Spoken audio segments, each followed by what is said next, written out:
Okay, I think, well, okay, so let's settle down. Now that you've heard the introduction and what we're hoping that you'll be able to get out of this series of lectures, I think we can now settle down to business.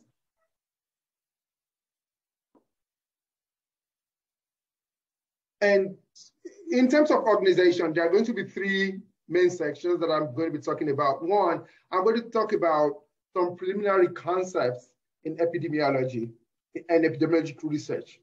So after describing those concepts are very important because epidemiology as a discipline has its own language.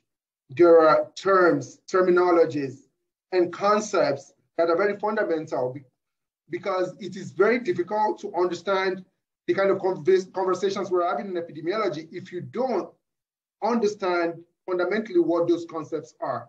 So I will introduce you some of those concepts.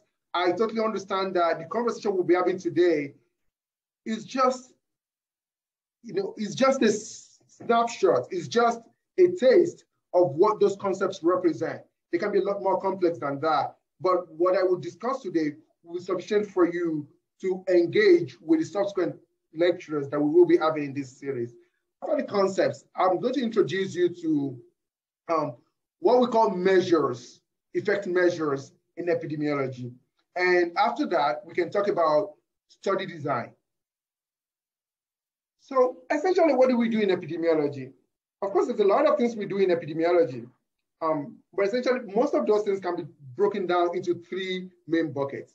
One is description. So I'm not going to be talking about a lot about description right now. I'll talk about that when we get to study design. The second thing we do is to do comparison. And the last thing we do is to try to determine relationships. What's the relationship between A and B?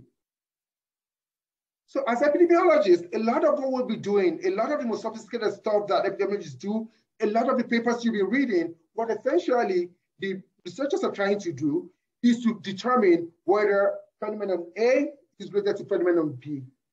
And if they are related, what is the nature of the relationship?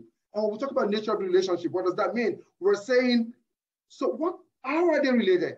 Is relationship direct, meaning that when A goes up, does B goes up also? Or when A goes up, does B go down? In which case, the relationship will be inverse. Or in terms of the nature of relationship, by how much does it actually go up or does it actually go down? Those are some of the issues we contend with when we try to describe, when we try to determine not just whether there's a relationship, but what's the nature of relationship. Sometimes what we're trying to answer is why are they related? Is it that A causes B? Or is it that, A predicts B or is associated with B? All those terms and those descriptions have their own implications for what we can do or the implications of the study we're conducting. So those are all concepts, those are all issues that we would need to understand as we progress in this study. But if we're trying to, so mostly for this first part, I'll mostly be talking about, I'll mostly be basing a lot of my analogies on the determination of a relationship and the nature of relationships between one phenomenon and the other phenomenon in epidemiology. So for instance, say we're interested in where people live, determine their state of nutrition, whether they're malnourished or not. So those are the kind of questions that you read in published papers or epidemiologists try to address. The first thing you need to be able to do is that you need to be able to so what you're trying to do is determine whether there's a relationship between where you live and the state of nutrition. The first problem that arises is that you have to be able to measure where you live. You have to be able to define very clearly what you mean by where someone lives. Are you talking about what country they live in? Are you talking about what state they live in? Are you talking about what local government? Are you talking about the nature of the abode? What kind of housing do they live in? You need to be clear. And then when you're clear, you need to determine how do you want to measure that? So for instance, you say, well, what we're trying to do is measure whether the state that people live in determines, is kind of related, to their nutritional state. So you might decide that one way to measure this is to look at their birth certificates and say what state is written on it.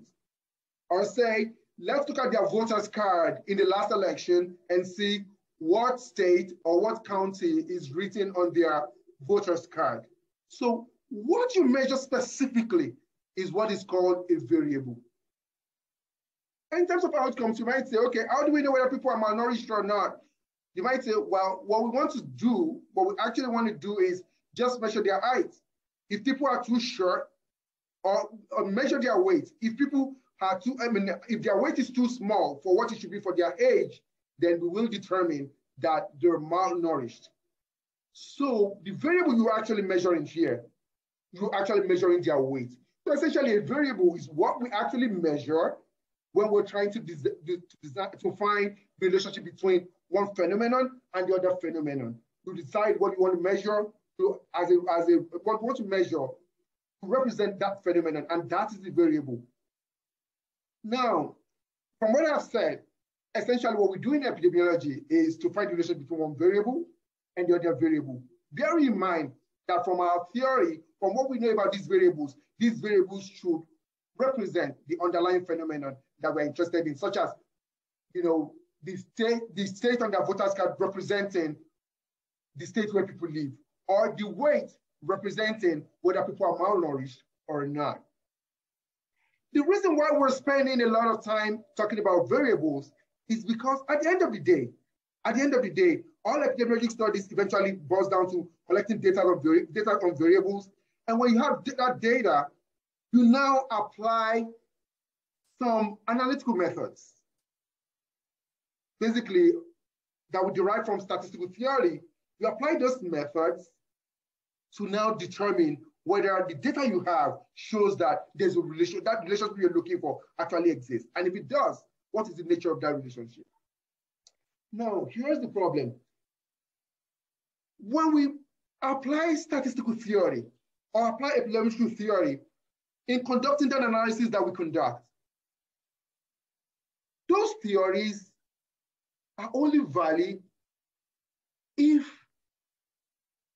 the kind of assumptions that they make about the variables we're working on are true. So for instance, there are different ways in which we analyze data, but all those ways, there are some of those that are appropriate for certain types of variables. So if you're, one of the problems that you will find, one of the problems that you find in most published studies, when we talk about problems with published studies, one of the problems that's most rampant is you find people who are applying some kind of statistical analytical method, statistical theory, whereas that theory is not a good match for the kind of variable that they're working with. Therefore, the conclusion that they draw from their analysis is misleading or wrong.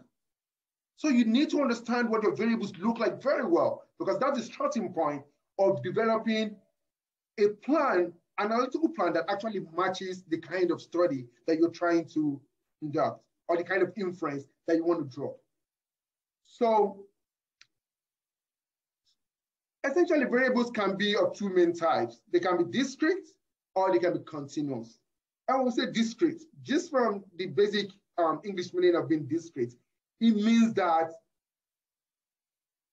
there are very clear categories of this variable. An example of that might be vital status, whether somebody is dead or alive. So if you're conducting a study to figure out whether, whether living near an ocean leads to people's death within a couple of weeks. If you're going to measure that, the outcome you're looking at, it's either, for each of the participants, it's either somebody is dead or not dead. Those are two different categories. Now, contrast that with something like age or blood pressure. The thing with blood pressure is that when you measure blood pressure, the question, what you're trying to measure is not whether somebody has blood pressure or not. No. What you're measuring is a continuous range. where you can have systolic blood pressure being 120, 121, 120. In fact, it can be 121.3, 141.4, just that a lot of times our measuring instruments might not be that sensitive. So whenever you are trying to design a study, or whenever you are reading a paper, you have to be clear about the variables that are being used in this study. Are they continuous or are they discrete? Because that is the starting point for you to be able to evaluate whether the analytical methods that are being applied in the paper you're reading or in the study you're trying to conduct are actually a good match for the variables and therefore can yield reliable conclusions or reliable inferences. So continuous methods are kind of, are very straightforward. Age, blood pressure, basically these are methods, and these are measures where the values you can get are continuous. So usually we would summarize, if you're analyzing those kind of variables, we use summary measures like the mean, median, percentiles. You'll learn a lot more about all of those as we move forward. Now for discrete measures, that's where you have things like whether somebody is dead or not. Or we might say, okay, for instance, we might say something like race, whether someone, or ethnicity. Those are somebody is either a white person, a black person, an Asian. So those are categories. Now, discrete variables can also be divided into certain subtypes. And for each of these subtypes have implications for the kind of analytical method that can be appropriate in a paper or in a study. So for some of these discrete variables, even though they are discrete, when you look at the different values, you can see an order. You can see an order. For instance, if you say, okay, there are 4 categories in this study that we have. Some people are going to be underweight, some people are going to be normal weight, some people are going to be overweight, some people are going to be obese. Even though those are 4 different categories, you can see a progression of weight increase across those 4 categories. That is said to be ordinal. Now, there are other kind of, and this is important because there are other kind of categories in which the categories do not represent some kind of order or some kind of order in magnitude. For instance, when we say, if we're trying to conduct a study to see whether race kind of influences the risk of cancer. And we're asking people, are you black? Are you white? Are you Asian? And we're trying to see over time whether these people would develop, what kind of cancer these people would develop. So even though these are categories, this exposure, race is a category, but there's nothing bigger or smaller about being white or being black or being Asian. These are just names that we have created to differentiate between different classes. Those are nominal variables. So I spent a bit of the time talking about variables, differentiating between, making everyone else to understand what the variable is, and differentiating between continuous and discrete variables, because these are going to be important when we think about what kind of analytical method, whether the analytical methods in the papers we're critiquing or analyzing are appropriate or not, because statistical theory, the validity of statistical theory to a very large extent usually depends on whether it's matched to the right kind of variable or not. So the other thing that I'd like to talk about is still in the context of, when we're designing an epidemiology study, essentially we're trying to find out whether phenomenon A is related to phenomenon B, and what is the nature of the relationship if they are related. That is the domain of what we call analytic epidemiology. So the other kinds, when we get to study design, I'll talk to and speak to the other functions that epidemiology has. And a lot of times, what we're trying to find out is, whether phenomenon A is a risk for development of phenomenon B, or whether phenomenon A does in fact cause phenomenon B. So the first phenomenon, usually we tag one phenomenon as the exposure. Whether race is related to answer, we might say race is the exposure. Whether where you live is related to the risk of malnutrition, we might say where you live is the exposure. Sometimes we're trying to figure out whether, well, does where you live tell us something about whether you would become malnourished? Or sometimes we're trying to find out whether there's something about where you live that actually causes your being malnourished. But whichever way, what's really important now is that we're most of the time in the domain of analytic epidemiology, what we're trying to do is to figure out whether there's a relationship between an exposure and an outcome. So whenever you're looking at a study, for you to make sense of, you're reading a paper, for you to make sense of that paper, some of the basic questions you need to first figure out is, what's the exposure here? What's the outcome here? And what claim are we trying to make here? Is it that the exposure is related to the outcome, or the exposure causes the outcome? And what kind of variable are we using to measure the exposure? What kind of variable are we using to measure the outcome? And what is the nature of that variable? It is after you've answered those questions that you can now ask, now let's look at how they've done the analysis. Does the analysis match the goals and the nature of the variables, the goal of the analysis and the nature of the variables that are being used here? So it's poll time. Can you guys see what can you see the poll? So here, the question here is, you measure systolic blood pressure for 5,000 patients. You then group the systolic blood pressure measured into 4 categories. Number 1, category 1 is less than 90. Category 2 is between 90 and 120. 3 is between 120 and 130, and 4 is greater than 130. What type of variable is your SBP variable? Okay. Oh. I just launched the poll for you. Okay. So people can see the polls now, right? Yes. Okay. So we're going to have some 25 seconds, some 30 seconds to make our choices.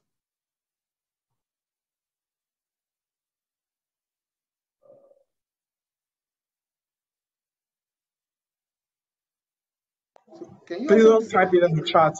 You just respond on the poll so we can track. Say that again. No, I was just saying that people should not type in the chat, not type the response in the chat, just response in the Zoom poll on your screen. Just respond on your screen.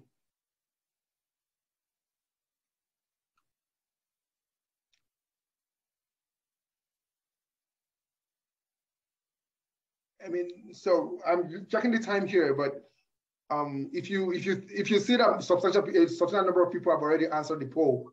Yeah, I can end the poll now. Okay, so I think we move on. So I see 37% of people say this is continuous. I see ordinal categorical 43. I see nominal categorical 17, but I don't know 22. Okay. So I say that there's a lot of people who say this is ordinal categorical. So that's correct. That's correct. So can we get someone from the audience who chose ordinal categorical to explain to us why continuous would not be the answer here? Dr. B, do we have the functionality to let people from the audience? Yeah. So look back. I'm allowing you to speak. Can you please unmute yourself? And good evening, everybody. Can you hear me? We can hear you. Okay. Okay. So I actually got it wrong, though. but I think why it is ordinal categorical is because sorry, I need to just minimize this. Okay, yes. So it's a data that we're measuring which has been categorized. So that's why it has to be like categorical as one. And the fact that it's it's not sorry. It's categorical data because we have like 4 categories already, and it's not like maybe say true or false. So that's why it's not binary, and it's something that we are measuring, which has like in maybe it has like a scale.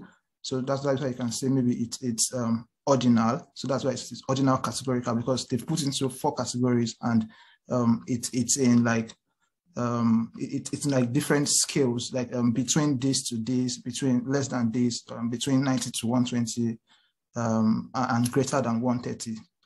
But I just don't understand the difference between why it is not nominal categorical and ordinal categorical. Yeah, that's just. But I know it's not continuous and it's not binary. Cool. Is there someone else who also wants to say something about it? Second, I'm allowing you to speak. Can you please unmute yourself? All right, thank you very much for the opportunity. So to start with, blood pressure itself is a continuous variable, quite all right. However, in this case, it has been ordered. If you see, the question started from less than 90, then 90 to 120, so like a step ladder kind of thing. So it has been ordered into various categories. That automatically takes it away from the pure continuous variable to an ordinal categorical.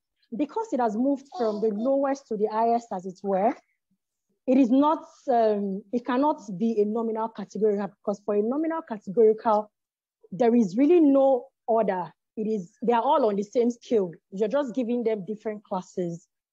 So you're starting from less than 20, then graduating to 90, less than 90, then 90 to 120, then 122. So you've gone from, you are maintaining a particular order, and that is why it is ordinal categorical. Thank you. Well, thank you. Thank you to our contributors. Those are very, very important. So Tolulope, you make a very important point. And that's something that I omitted. So when we talk about binary, binary is clearly not correct, because when we're talking about binary, we're talking about true or false, yes or no. So that's binary. True or false, yes or no, that's binary. So this is not binary. But also what this poll tells us, what this question tells us is that, you see, the difference between what's continuous and what's discrete can sometimes be fluid, because we can convert continuous measures to discrete measures. So sometimes you look at a variable. There are places where a variable in certain studies, you can conceptualize a variable as being continuous in some studies, and then in other places it is conceptualized as being discrete, depending on the way you measured it when you were collecting your data. So had it been that somebody had just measured blood pressure and they had not created categories like this, it would have been a continuous variable. But having broken blood pressure into distinct categories, less than 90, between 90 and 120, having broken that into distinct categories like that, it has become categorical or discrete. And this is ordinal because when you look at it, you see that there is an order. There's an order, like Sakina said, you can see a step ladder fashioned here, and here that ladder is going upwards. So there's an order. When there's an order, it is ordinal. In nominal, there is no value judgment about the categories. The categories just exist. They don't tell us about any gradation, about any order. So if this had been about race, then there would be no gradation. That's where nominal category would have been correct. So for here, ordinal category is the answer here. So now I'm going to be moving forward, and essentially those are the key concepts that we want to talk about. But one last thing that I would like you to bear in mind is this acronym that is called PICO. That stands for population. That's the P. I, intervention or exposure. C, comparator. O, outcome. Because in the context of analytic epidemiology, anytime we want to determine whether there's a relationship between A and B, we want to find out whether there's a relationship between gender and nutritional status, you need to find a population that your study applies to. One of the problems that happens with a lot of studies where you see people drawing inference from studies is that the population is not well defined. And here's the thing. A study that is conducted in Afghanistan as it is right now might have different implications. Your findings in that kind of population does not necessarily apply to kids that are found in a place like Florida. So we have to be clear about what the population is. And we have to know what is the exposure or the intervention that we're measuring. I mentioned that earlier before. So is your intervention the place where people are living? How are you measuring that intervention? Essentially, what is the exposure variable? Because you need to know what the exposure is. You need to know how it is measured. You need to know what are the characteristics of the variable before you can make appropriate judgments about whether the analysis that has been made is appropriate or not. And then is the comparator.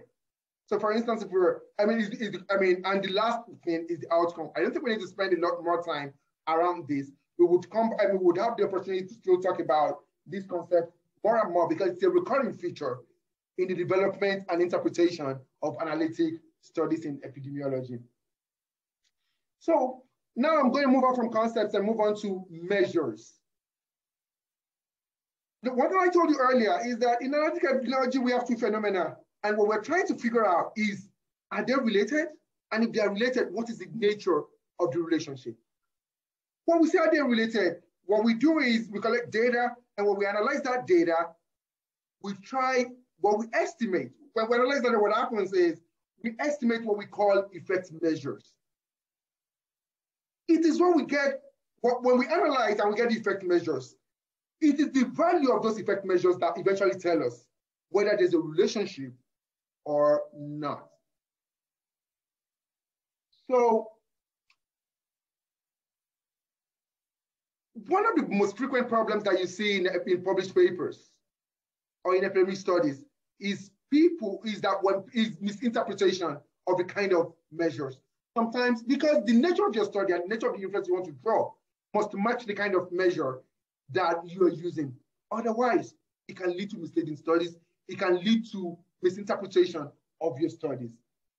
So I would skip the talk about the type of measure. There are three things at least that you need to know about your measure. Number one, what type of measure is this?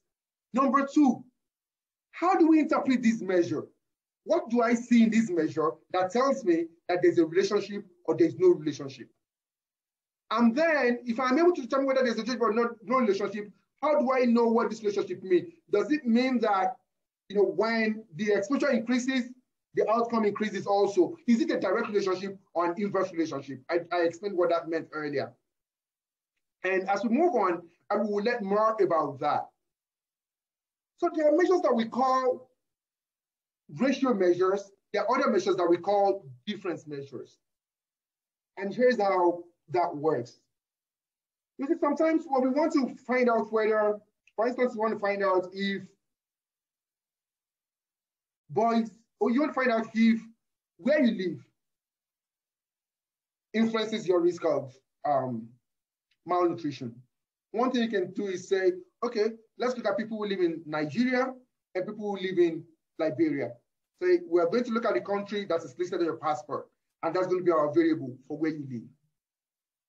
So we're comparing people who live in Nigeria to people who live in Liberia, and then we measure their nutritional status. Now, one way to think about, so if you want to, one way to think about, well, does it look like there are more minority people in Nigeria than Liberia, is to say that now we find out that, out of every 10 Nigerians that we measured, 5 of them are having malnutrition.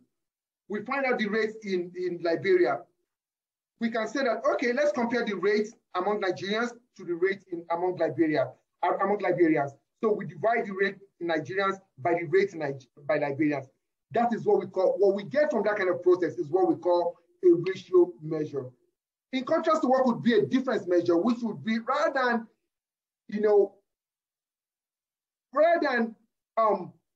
using a division, we can just say, okay, let's just remove all the people, the absolute rate from among Liberians, from the absolute rate among Nigerians, and that would be a difference measure. I know this is a little bit convoluted at this point, but as we move forward, or when we get to the studies where we talk about cohort measures and case control studies, we would understand why we're making this distinction and why this distinction is important when we look at studies and we try to interpret what kind of measures we are getting. The second thing we should know is the null measures. What are the null measures? The null measure means that what value would you get from an analysis that will tell you that there's no relationship. If it's a ratio measure, if you get 1, then there's no relationship. If it's a difference measure, if you get 0, then there's no relationship. If you get anything other than that, it suggests that there's a relationship. You just need to figure out what is the direction of the relationship now.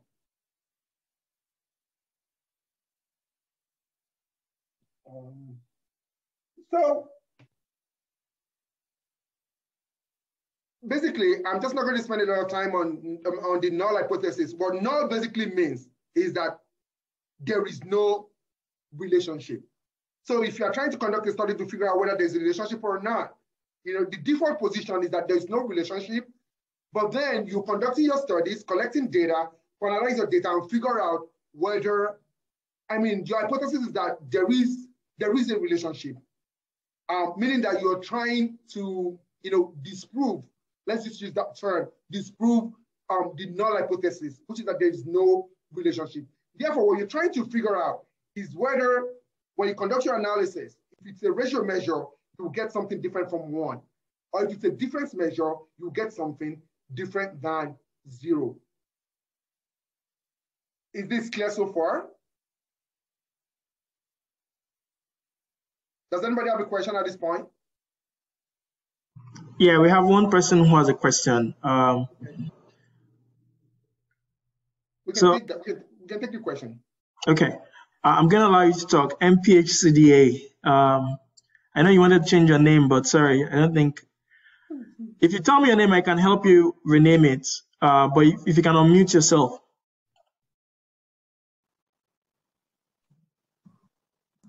Okay, my name is Nuruddin Bashir. Okay, all right. Thank you. Please ask your question. Go ahead, please. No, actually, that's what I just want to return. Okay, all right, yeah. Thank you. So I didn't get a question though. So someone else has a question. Don't worry, I addressed that. Someone wants you to provide a few more examples of your explanation of the null hypothesis. Okay. So that's okay. I'm gonna get to that. So essentially, so I think I'm just gonna go on to interpretation of results. So here's the thing. Essentially, if you're trying to conduct a study, there's a relationship that you're trying to figure out, right? For instance, you're trying to figure out whether mangoes are sweeter than guava. So anytime we're trying, because anytime we're trying to figure out that kind of relationship, what we call a null hypothesis is the statement that there is no relationship between these two phenomena we're looking for. So the null hypothesis here would be there's no difference between mangoes and guavas. And your own hypothesis, the research hypothesis here would be that there is a relationship. There's a reason why, those statements and that structure usually basically comes from statistical theory. But I don't think we have the time to really delve into that right now, basically because there's going to be time and it's going to come up in subsequent conversations that we're going to be having in this series. But just understand that if you are trying to find the relationship between two phenomena, the null hypothesis is that there is no relationship between them. And when you conduct your analysis, what would represent that null hypothesis is what we call the null value of the effect measure. Remember what I told you about effect measures. If it's a ratio measure, the null value would be 1. So when you conduct your analysis and you get 1, it means that there's no relationship. And examples of ratio values are things like relative risk, hazard risk, or hazard ratio, relative risk. But if it's a difference measure, when you conduct your analysis and what you get is 0, then you would know that, well, this represents your null hypothesis. So most likely that there's no, mangoes and guavas, have the same taste. There's no difference. But when you get things that are different from that, then it tells you that the null hypothesis is not true. Let's just say that for now, it's not true. Your research hypothesis is probably correct. Does that help? Yeah, that's all. We can move on.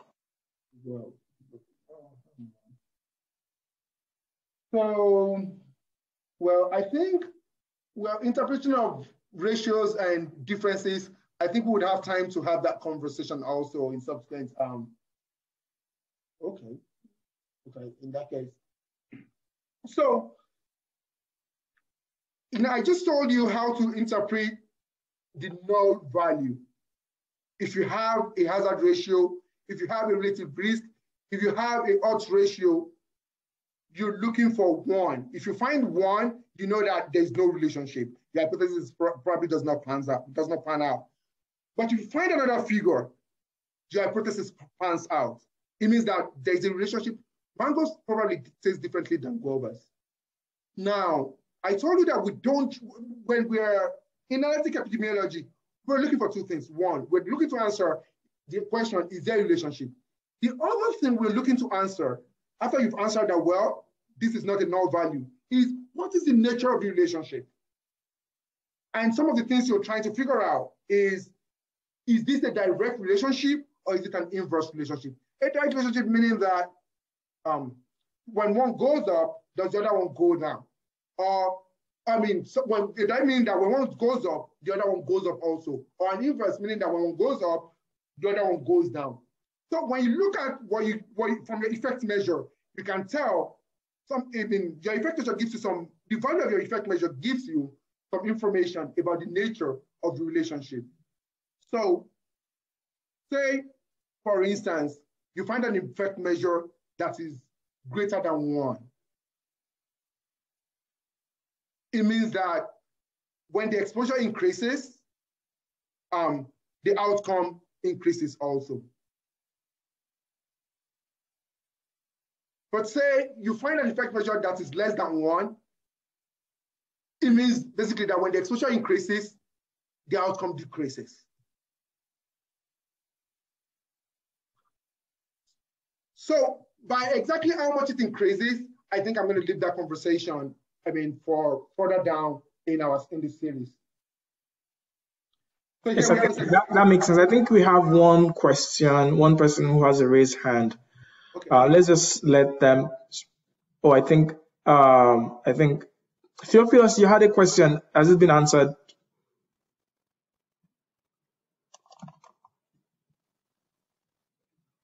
I'm allowing you to talk. Sorry.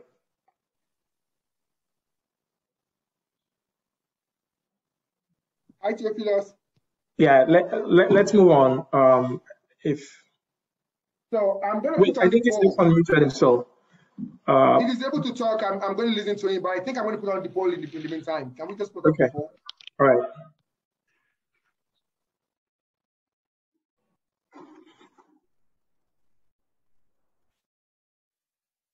So you conducted a randomized trial of low-dose aspirin versus placebo, taken daily for 1 year on the risk of stroke among patients with hypertension. Which of the following statements about the interpretation of your findings is correct?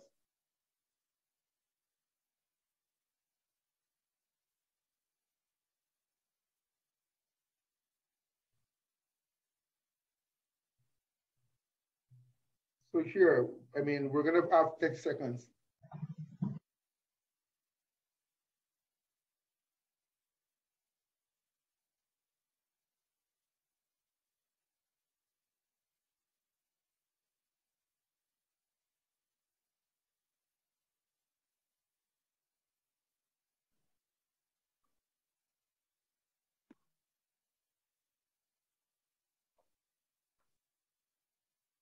Does it look like we have a substantial amount of responses? Let's wait 10 more seconds. Okay.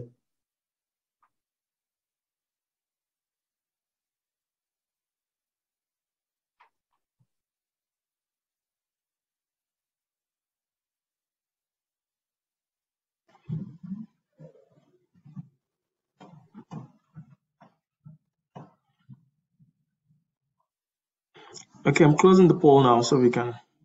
Okay, thank you. Can we see? Okay, so it looks like we're not doing really badly.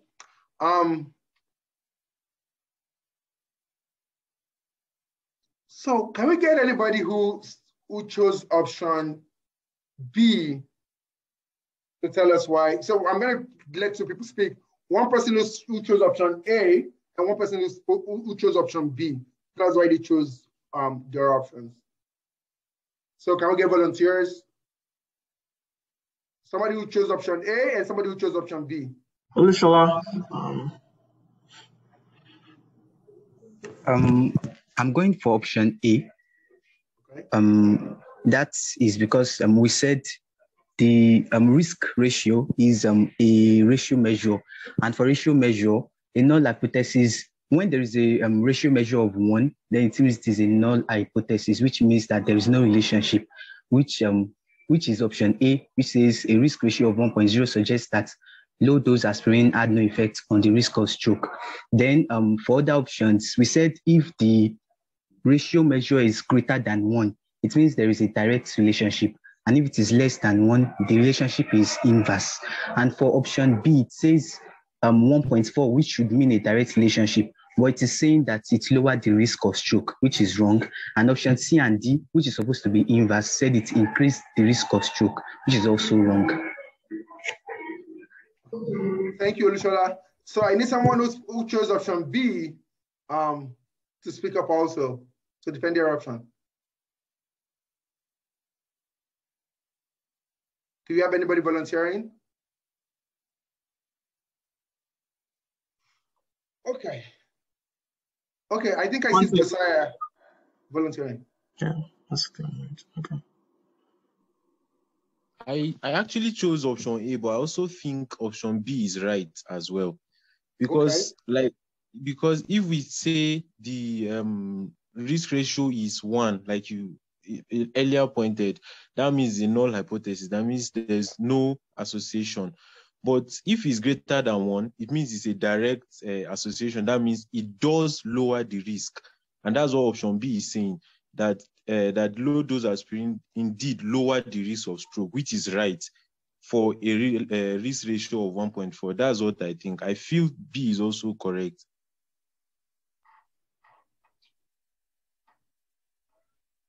Risk ratio of 1.4 suggests that low dose aspirin would lower the risk of stroke, and high dose aspirin would increase the risk of stroke. I see your point.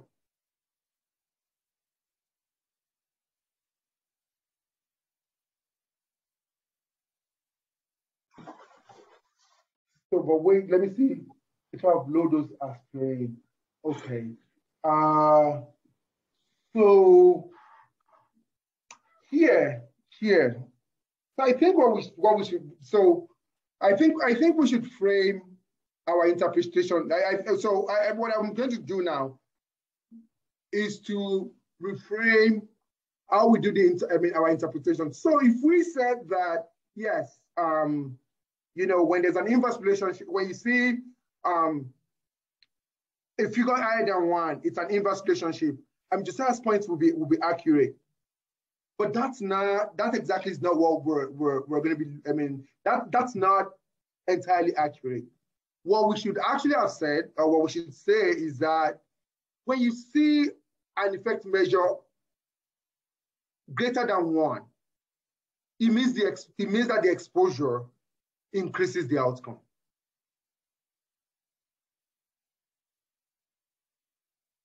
Do you understand? It means that the exposure increases the outcome. And when you see a ratio measure that is less than 1, it means that the exposure reduces the outcome.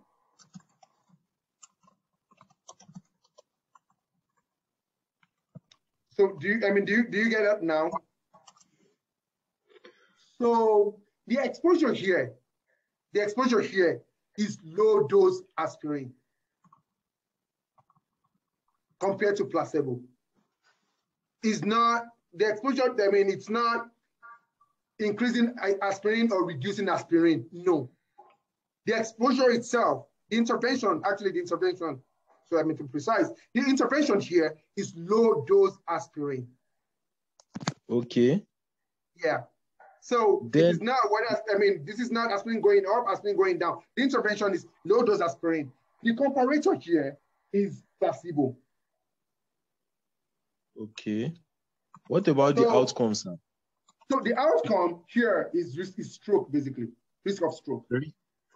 Is it the incidence now, or I don't know? Is it like lowering? So let me jump in and say that there is going to be a lot of further opportunity for us to talk about the measures again.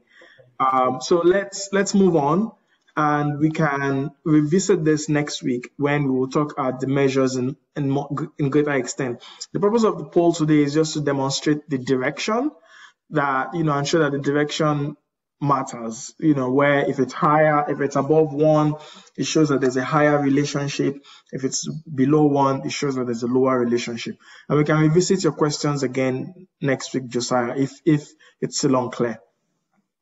So I think we're going to take types of study designs, but I'm going to ask us to take a 5-minute break and then come back to, and then we're going to continue after 5 minutes.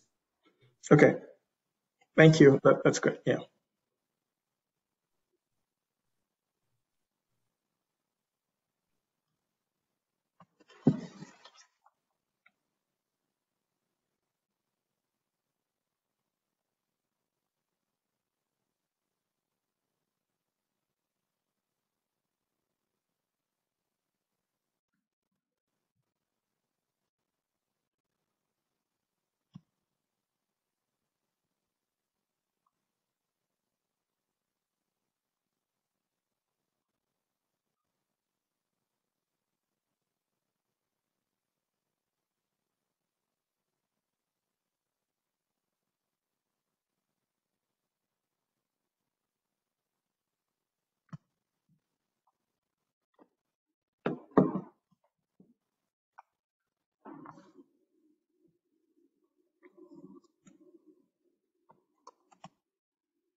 Prince, can you ask your question? I think you still have a question. While people are getting ready to come back, I'm happy to take the question that you might have.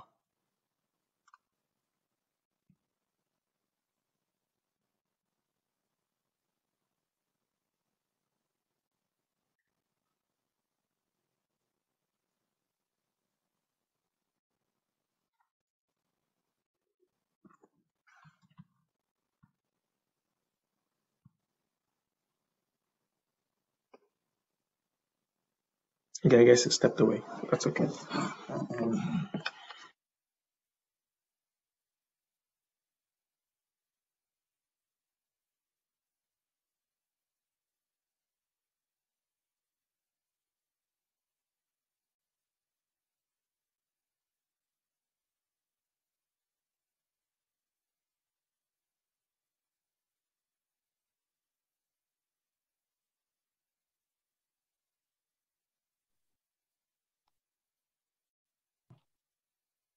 Oh, I forgot I muted myself. I could take his question if he's here, though.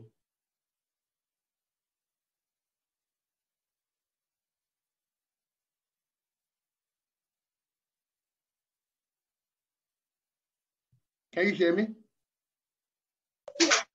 I can hear you. Okay, yes, I can hear you. Yes. Agnes, you have a question. Okay, sir. Please, real quick, while people are preparing to come back, can you differentiate between the hazard ratio, odds ratio, and risk ratios? It's a bit confusing to me, please.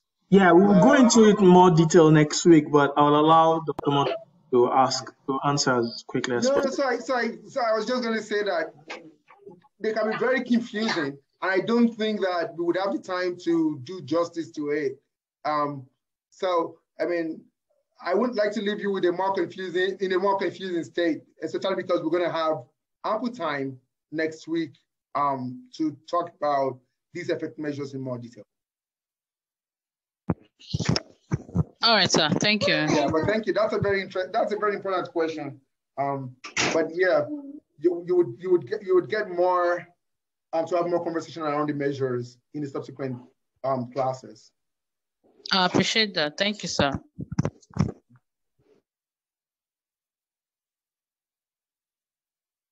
Okay, are we 10 minutes? I mean, we have 1 more minute and then 1 more minute.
So before we get back into class, I think we have one person who has been trying to talk. Dr. Augustine, can you unmute yourself and just, if you have a question, that would be great.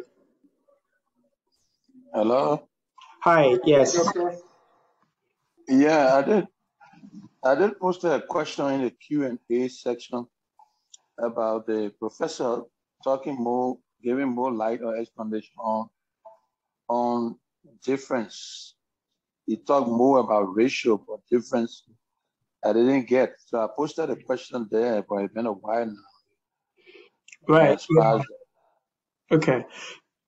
Yeah, so I think I tried to answer it a bit. And basically, it's the idea of when you compare to, you know how Dr. Mata explained that with the ratio, you're comparing, say, the risk in you're comparing the risk in two populations, right? But then you're comparing it as a ratio where one is divided by the other.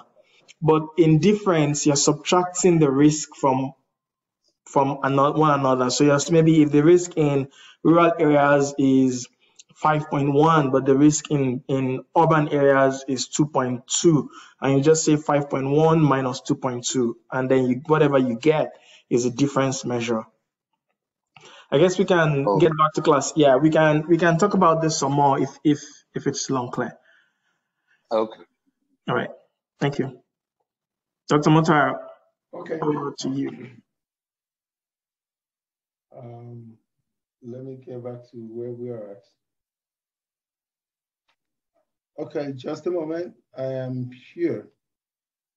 Start video. We can get started. Okay. Welcome back to class. So we wanted to talk about 3 things. Some introductory concepts. We spoke about those.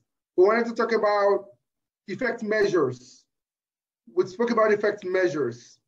And now, the last one we're going to talk about for the next few minutes is to talk about study designs in population health. The first thing I wanted to say, like I said earlier, is that this conversation, essentially what I want us to get out of this conversation is for us to just get a sense of the range of potential studies that we're likely going to be reading about in in the health literature. We can spend a whole year discussing each of these kind of studies. So the purpose here is not to develop expertise or to be able to leave this lecture to go and design a new study. What I just want us to get clear from this lecture is what is the range of studies. In subsequent conversations, colleagues would go into describing and helping us understand some of these studies in more details. And some of these studies, we would need to wait till not this course, but subsequent courses for you to be able to delve. We're going to have subsequent courses that are going to be devoted, all courses that will be devoted to some of these studies. So essentially, can you see my screen? Is my screen shared? Yes, okay. We can see it. So there's one important concept in study design that to a very large extent informs how we interpret the effect measures we have.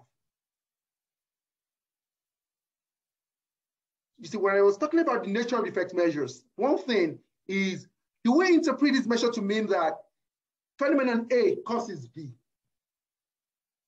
Or do we interpret to mean that, well, it tells us something about what would happen in B, but does not necessarily cause it?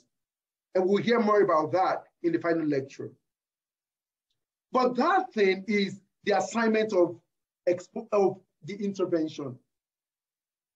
So there's a difference. So for instance, if I say, okay, let's see where people's location, where they live, is related to their nutritional status.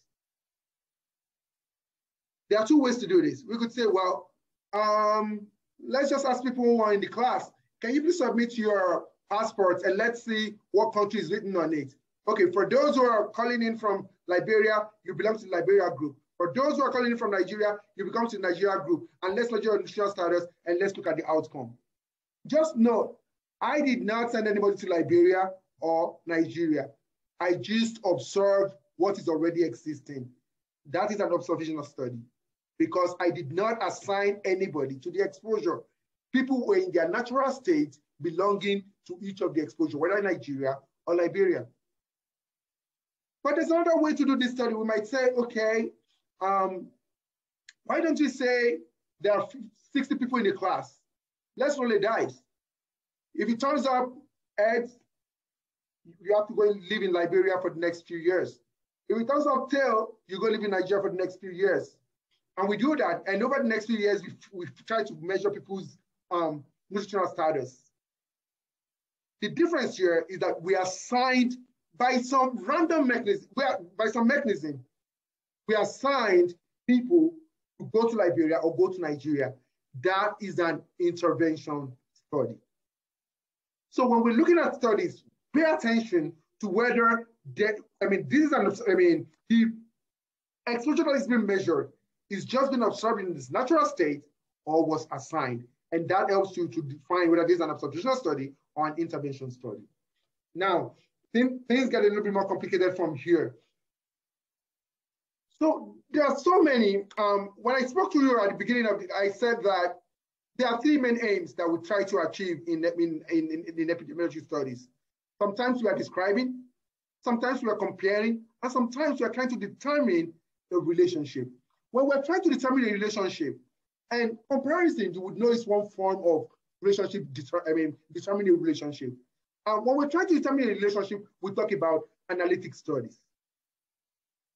When we're trying to describe the situation, we're talking about descriptive studies. So both observational and intervention studies can be either descriptive or analytic.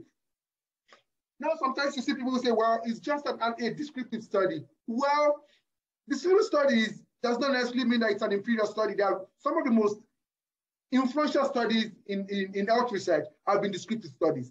Where the problem arises is when you do not understand the nature, when you are not matching the type of study to the purpose, to the goal of your study. So if you're trying to determine the relationship between two phenomena and you are using approaches that are consistent with a descriptive study, that's where the problem arises. So example of a descriptive study is a case report or a case series or cross-sectional studies or correlational studies. These are all examples of observational descriptive studies. Where analytic studies will be cohort studies, case control studies, or quasi-experimental studies.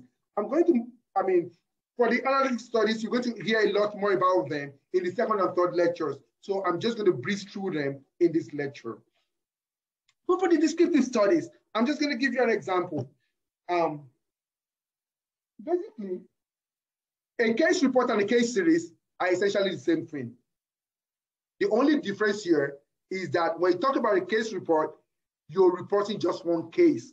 A case series is a case report that involves more than one case, multiple cases.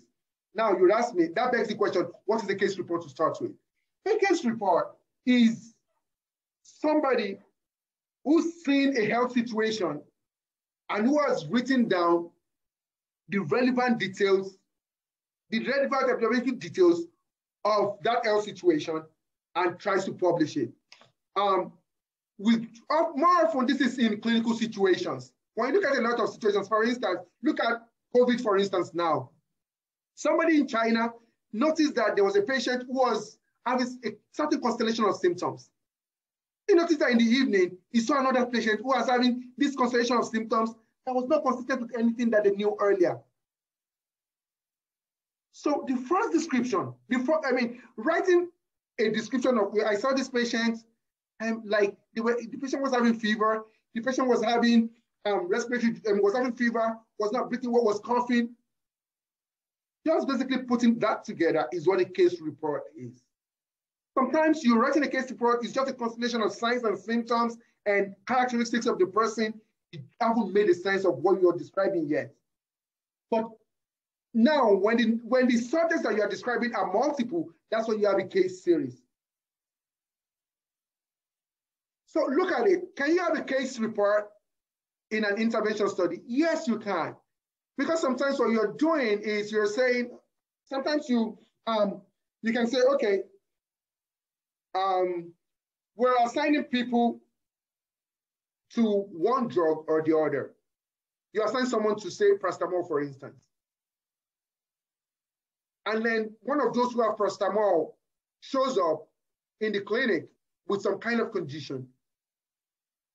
And you're writing a description of what you're seeing in this kind of person.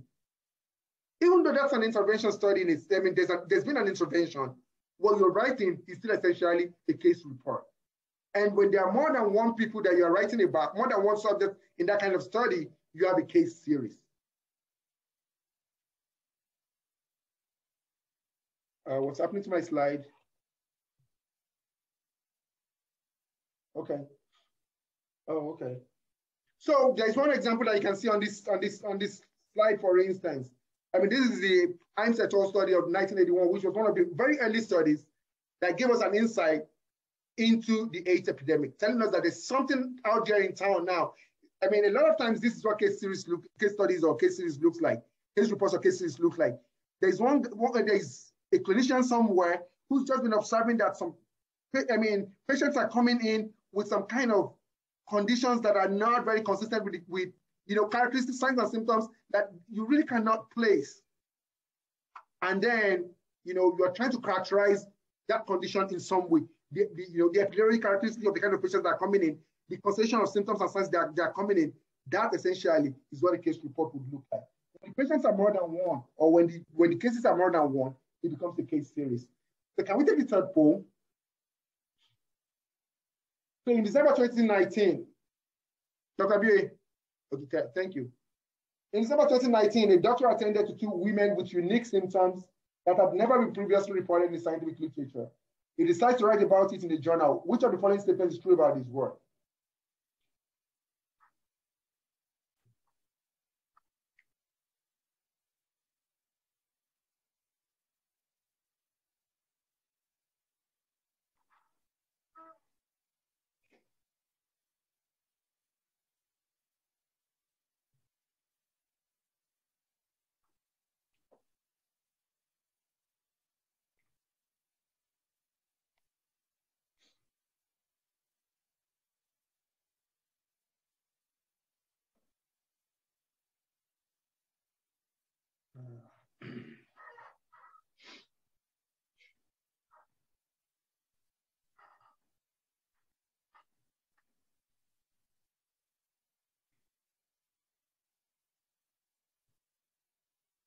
Okay, I'm ending the poll, and we can share results.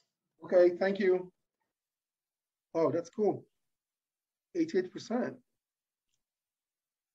Well, so I think I'm going to move on. So I'm sure that the 11% of people who chose cohort study here, by the time we come to the next class and you hear more about a cohort study, I mean, you would realize why this is not a cohort study. This is a case series. And one of the things I should tell you about cases is that all the descriptive studies, you know, I told you earlier, descriptive studies is about just describing. You cannot, for you to find the relationship between A and B, whether you want to say A is related to B or A is a risk factor of B or A causes B, you would need an analytic study. And a case series is not an analytic study. For you to have analytic studies would be cohort studies, case control studies, or quasi-experimental studies for observational studies. For intervention studies, analytic studies would be clinical trials, field trials, or community intervention trials. So case reports or case series for sectional studies or correlational studies, whether they are interventional or observational, would be descriptive studies, and you would not be able to find the cause of disease with it. Like I said earlier, the most common cause where problem arises, these are very good study designs, but where the problem arises is if you are trying to use them to achieve the wrong goal, like trying to use a case series to figure out what the cause of the disease is. So now I'm going to move on from the descriptive studies and talk about the analytic studies. The analytic studies, one thing you need to understand about analytic studies is the concept of temporality. Meaning, because when we talk about analytic studies, what we're trying to figure out is A related to B? And if A is related to B, what is the nature of the relationship? So a lot of times, it matters when you measure A and when you measure B. Because one of the things, for us to say something A causes B, A must come before B. Or for us to say that A is a risk factor for B, usually A precedes B. Therefore, the concept of time and when you measure A and B can be very, very important in analytic studies. So in a cross-sectional study, essentially what's happening is that you are measuring A at the same time that you are measuring B. The question that arises a lot of times is, so if I measure A in the morning and I measure B in the afternoon, is that still a cross-sectional study? Well, sometimes what we're measuring is point prevalence, sometimes what we're measuring is period prevalence. So measuring A and B, when we say we measure A and B at the same time, what it just means, that time might be a day, it might be a week, it might be a year. What it just means is that we are not deliberately putting a time lag between when, in our study design, in terms of when A will be measured and B will be measured. Now, we can also have what we call retrospective or prospective studies. Essentially, when we say retrospective studies, what it means is that the outcome, what we consider as the outcome, is being measured now, whereas the exposures had already been measured in the past. So, for instance, we go to a cardiology clinic and we're measuring the ejection fraction, in cardiology, in patients that have cardiac disease now. And we're trying to figure out whether there's a relationship between ejection fraction and blood pressure. But then we go into, of course, if blood pressure is going to affect ejection fraction, it is not the blood pressure today that matters. It is what the blood pressure has been prior to now, over time. Now we can go into their case notes and try to measure and try to see what the blood pressure had been in the case notes. But no, what we have in the case notes is stuff that had been measured before now. So that's a retrospective study. We're measuring the outcome now, but the exposure is something that had been measured earlier. Now, prospective means that we're measuring the exposure now. Kind of the reverse, not exactly, but we're measuring the exposure now. But we want to follow these people over time and see what the outcome would be in future. So it might be now, if we say we want to design a study, that's going to look at the relationship between blood pressure and ejection fraction, for instance. If today we recruit people, we start measuring their blood pressure now and looking into the future, measure their ejection fraction. That's a prospective. If today they're looking at the outcome, which is the ejection fraction, and we'll say, let's go into their case notes to see the blood pressure that's measured in the past, that will be retrospective. So the other thing that I had mentioned earlier that we had spoken about is assignment of exposure. So in experimental studies, exposure has been assigned. So experimental studies are essentially intervention studies. So we ask people to go to Liberia and Nigeria. We don't just wait and say, bring your passport, let's see what you're, not where you are right now. And a lot of time, it can be a very, very complicated study. Because sometimes, imagine now that you are interested in studying whether living in Ukraine compared to living in Nigeria leads to malnutrition. And we say, okay, let's assign people. If we toss a coin and the coin says you should go to Ukraine, I'm not sure that most people will want to go there, or most people will think like it's fair to send them to Ukraine right now. So those are the kind of, but if you want to measure outcomes in people who are already living in Ukraine right now, people might be able to live with that. Well, they're living in Ukraine right now, nobody's assigning them to now go to Ukraine right now. Those are the kind of ethical constraints and considerations that arise when we think about experimental studies. And sometimes, that's why sometimes, even though they might be the most appropriate design to give you the strongest inference, they're just not feasible from an ethical perspective or even from a logistic perspective. So apart from the assignment of exposure, there are other techniques that we apply that we can add to the assignment of exposures to ensure that the inferences we draw from our studies, from our experimental study, is a lot stronger. Some of those might include randomization. Some of those might include blinding, but I think that we would have the opportunity to talk more about this in subsequent classes. We've talked about longitudinal studies. There is the defining feature here is that there is no assignment of exposure. Examples can be cohort studies, and the case control studies can be surveys. We would have the opportunity to talk more about cohort and case control studies in subsequent classes. I was talking about cross-sectional studies earlier. These are observational studies also, but most of it, but here, just because you're not separating the exposure from the measurement of the exposure from measurement of the outcome in terms of time, it is hard to tell whether the chicken came before the egg or the egg came before the chicken, this kind of studies. So it's hard to say. So if we measure, say we measure blood pressure right now and ejection fraction, sometimes it's hard to tell whether it is the ejection fraction that is, that is failing, that is causing the blood pressure to increase, or it is blood pressure that is causing the ejection fraction to depreciate. So that if you want to define which one causes which, the cross-sectional study is just the way to go. Now we have a poll, and which looks like this is going to be the last. Can we put up the poll?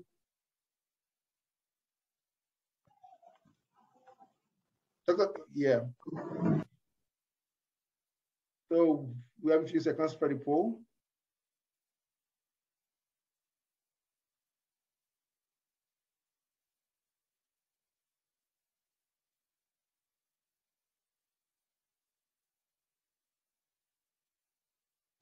You're showing the wrong slide. Oh.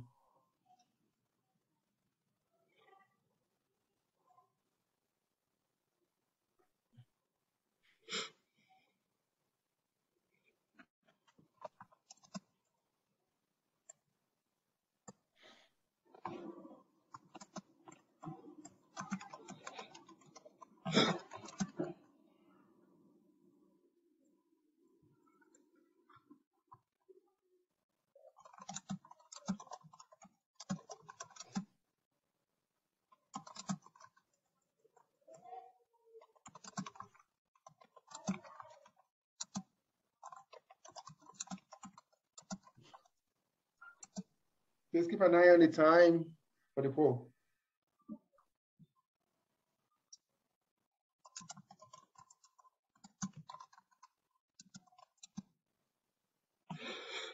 Okay, I'm going to end the poll now. Okay, can we see?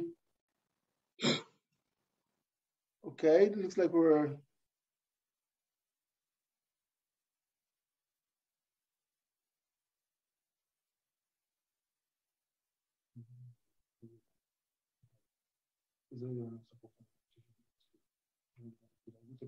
studies wrong. Okay, so I don't think I'm gonna. So essentially, this study, I said that about 26% of us shows that this study, I mean, it will be wrong. So maybe people did not understand. What this question is asking you to do is to choose which one is wrong. So this study is actually a cross-sectional study design because you're measuring, basically you're measuring I mean, variable just at this time point. So it is a cross-sectional study design. That will not be wrong, that will be correct. So because it's a correct statement, it will be wrong in this study. So what this study cannot do is that it cannot show a causal relation, any kind of causal relationship. It's a cross-sectional study, which is option B. And that's why it is correct. So you can estimate the prevalence of malaria in your district. That's a true statement, but it would be a wrong answer here because what this question is asking you to do is choose a wrong answer. So basically, the statement that is wrong is only statement B, which is, well, I don't know, can be wrong too also though. If somebody knows the answer to this question, I don't know what would be a right answer. So if you just move on to the next slide. So close the poll, please. Cohort studies. I think I described what prospective and retrospective studies are earlier. Cohort studies can be prospective and can be retrospective also, and depending on what we're measuring now. If we're measuring the outcome now, and we're going to the records to look at the exposure, that would be a retrospective cohort study. But if we're measuring the exposure at the start of the study now, and we're hoping to follow these people into the future to see whether they would develop the outcome, that would be a prospective cohort study. We have a question. Sorry. The second kind of study here is a case control study. I mean, the next one is a case control study. I think I will be waiting till, you would have a class to talk about the case control study in the next session. But essentially what happens here is that the starting point of this study is the selection of cases for what we want to find out. For instance, most of the time what we're trying to do in a case control study is to find what are the causes of a particular condition. For instance, if I want to say, what are the causes of cerebral palsy in this community? The first thing you would do is find people in the community who have this condition. And then you go to the same community, and find other people who will serve as controls for the people who you have selected. The most important thing is that it has to be people from the same community, and then you ask these people, and then you try to look at whatever the exposure you're trying to look at, you ask people, you try to find out whether people have had this exposure in the past, and then you compare the presence of that exposure in the cases that you have to the controls that you have selected in the same community. Well, I think I'm going to move on. So poll 5. It's coming up. Sure.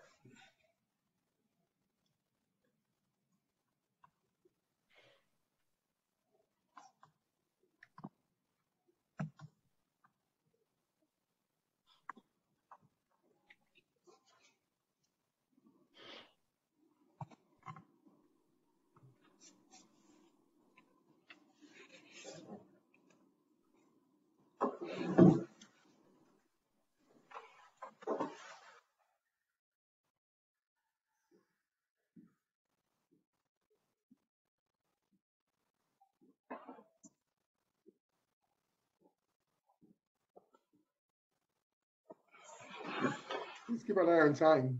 Yeah.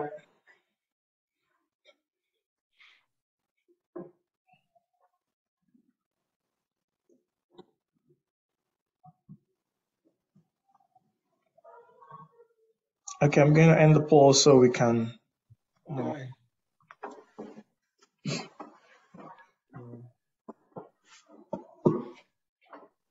Which of the following study designs will not be useful at all? So, okay, I know we're running out of time, but is there someone who chose randomized control trial who wants to tell us why they chose that?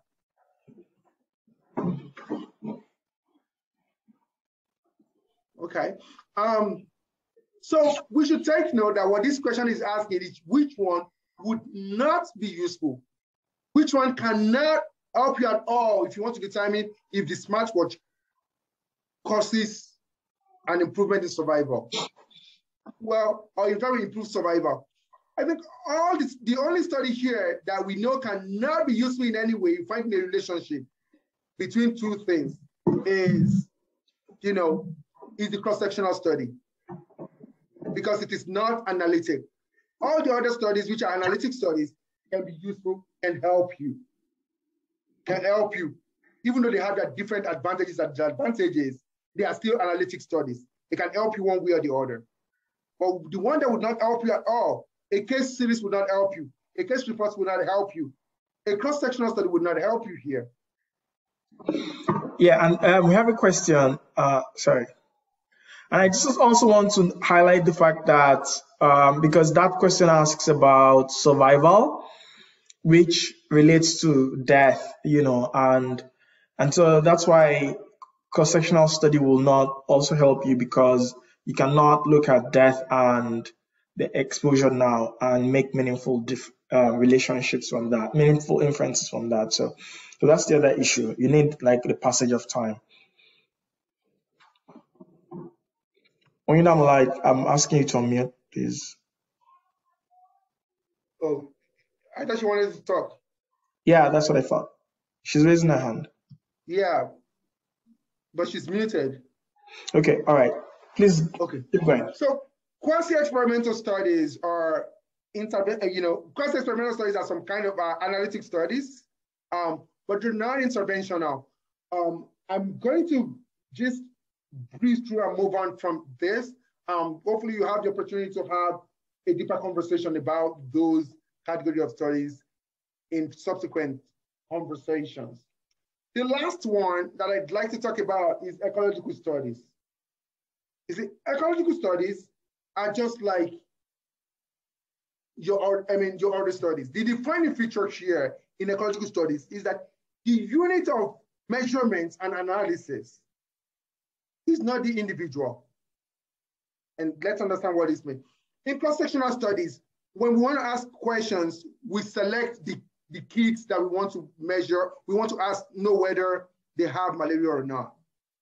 In cohort studies, we measure each of the nurses in the study to see whether they use a smartwatch or whether they survive later.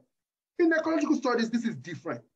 What happens is this. For instance, one say, is the consumption of groundnut related to heart disease? One thing we could do is say, well, let's ask everybody about their consumption of groundnut and ask them about whether they have heart disease, in which case it will be a cross-sectional study. Or let's ask everybody about consumption of groundnut now and follow them in future and see whether they would have, they will have heart disease, in which case it would be a prospective cohort study. But in ecological studies, we are not asking individuals. People would say, okay, let's say in city A, what is the average consumption of groundnut here? In city B, what is the average consumption of groundnut here? In city C, what's the average consumption of groundnut here? And what is the rate of heart disease here? So for cities, let's look at the relationship between average consumption of groundnut and rate of heart disease across cities rather than individuals. It's an easy way to do this sometimes, because then you don't have to start asking people, because most of the time it's available data from city offices about average consumption of groundnut about so many things. The problem with this study, though, is that most of the time, sometimes you can figure out that you have some countries where there is high consumption. You can have cities where there is high consumption of groundnut, and there is, you have a lot of cardiac diseases. But the people who are having the cardiac diseases are not the people who are eating the groundnuts. In fact, it might be precisely that groundnut is helping people not to have cardiac disease. The people who are actually having cardiac diseases are the people who are not eating the groundnut. But when you look at the data, your ecological analysis, you see groundnut, high level of groundnut, kind of related to cardiac disease. That is the problem with ecological studies. You can make, you can draw a wrong inference by just looking at aggregated data. And also, and because of that complexity, and that in addition to that complexity, it is just difficult because cities have so many different kinds of characteristics. It will be difficult to account for all those different potential, confounding characteristics. So those are ecological studies. They are easy because data is usually readily available, but because the unit of analysis is not the individual, it is an aggregated unit. You can draw, there can be, you can draw a fallacious interpretation because it does not mean that the people in that aggregate, you don't know whether the people in that aggregate who are really exposed to the exposure are the people who are developing the outcome.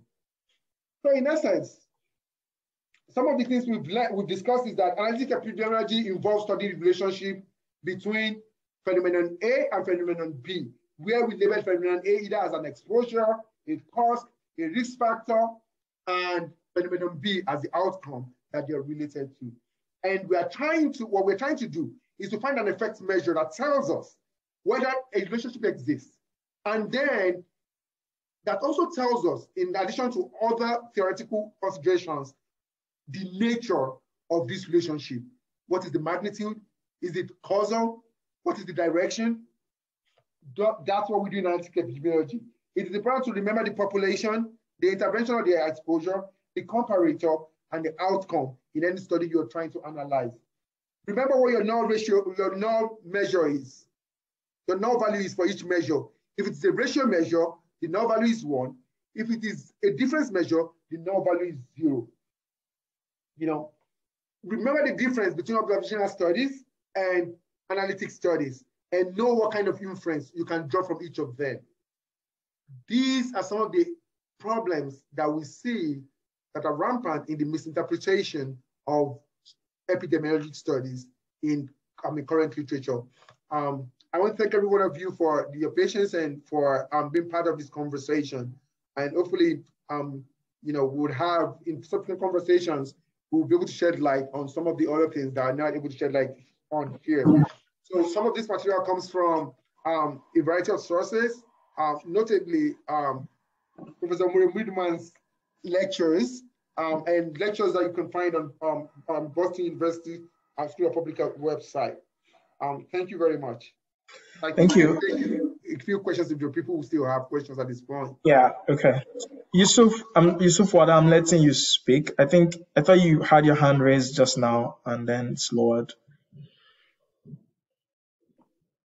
If anybody has questions, please raise your hands and then we'll open the floor for you to speak.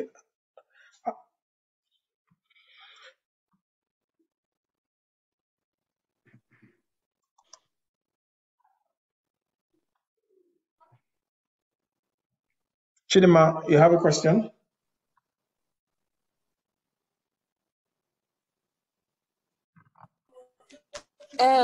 Yes, I already asked the question and you responded. Okay, all right. So sorry, I'm just getting to this list. Okay. Okay.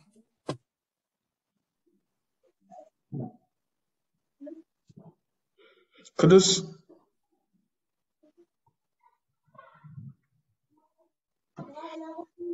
Hello. Hi. So thank you, Dr. Mutayo. Please, I joined a bit late. I don't know if, whether you touched on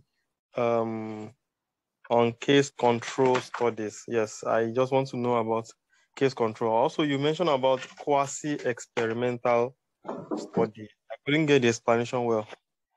Well, so for case control studies, I did talk about them, but mostly what I said was that we're going to have a session in this series that's specifically dedicated to cohort and case control studies. So if you follow the series, you would have the opportunity to have an in-depth conversation about case control studies. But essentially what happens here is if you want to study something, often it is retrospective, your starting point is to have people who have that condition, cases. And then in the same community, for instance, say we want to study, we want to study whether the risk of leukemia in a particular community. So we look for people who have leukemia. We go into the same community, we find people, same community, we find people from the community who do not have the condition. And we're looking at we're asking them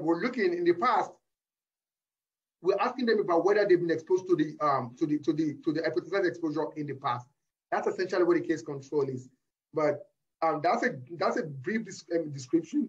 You would have the opportunity to learn more about this in subsequent conversations with Dr. Sagi. Thank you. I think there are a few more hands. Let me just go through. That's okay. So, Mohammed Ahmad, do you want to? I'm going to allow you to talk. Still have question.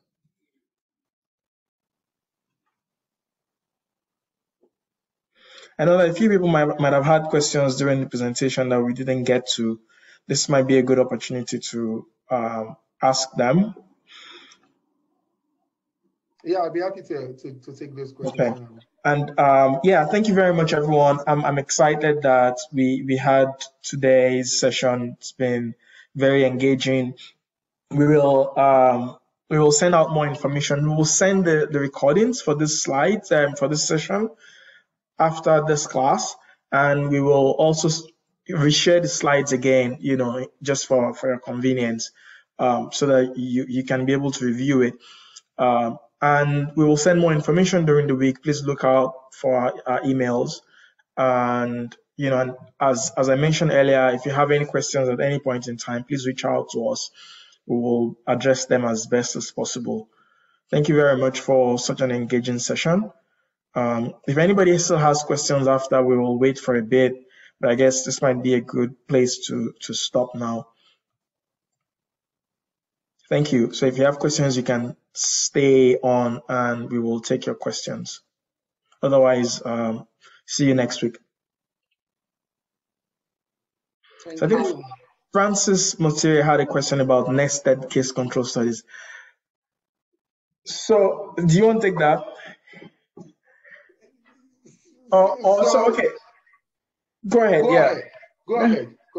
Okay. So Francis, I feel like so this might be a question that might be a little challenging for people who might be coming to epidemiology 101, so to speak. But let me just briefly explain.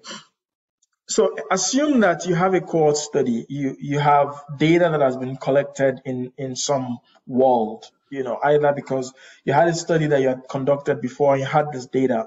Now, in a case, you can conduct a case control study within the cohort study. So you have a cohort study of about maybe 10,000 people that you had followed up for so many years, but some people died and some people did not die. And you want to see whether some factor, maybe living next to a bus stop, was responsible for how quickly people died.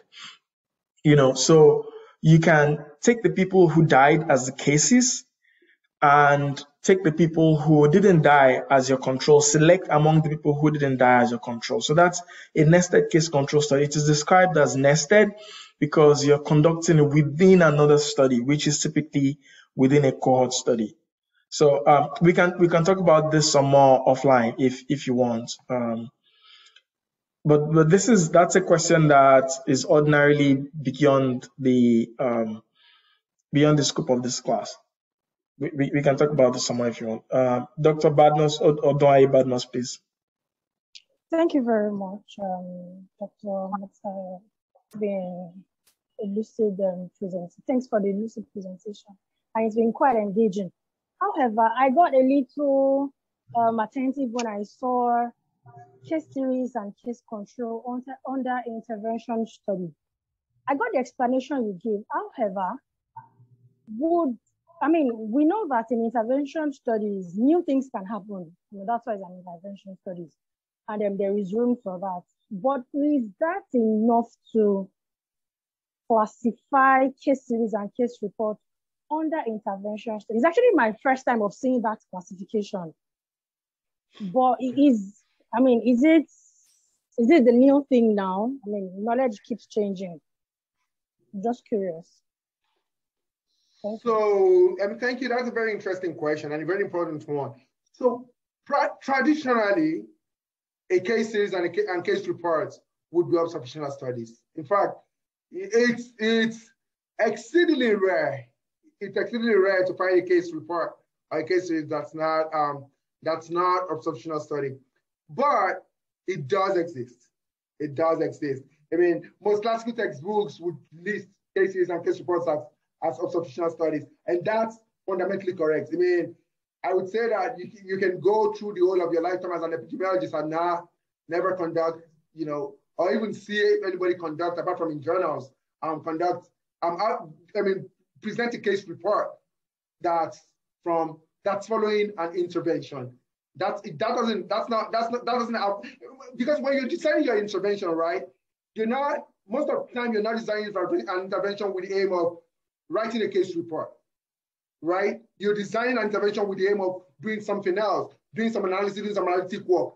But a case report can arise. If you see something unusual, something extraordinary, and you're describing that and trying to share that with the world, what you're doing in that space is a case report that's nested in an intervention study. So the case report that you're doing actually, by itself, it's a description. It's a descriptive study, yeah. But it is nested in an intervention study, right?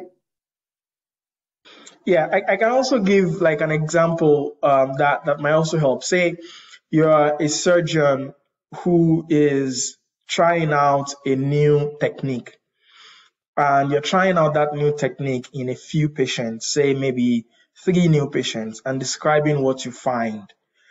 So you're intervening on this patient in some way. It's a new technique that you're trying out. So it's not an observational study in that you're just seeing how patients presented.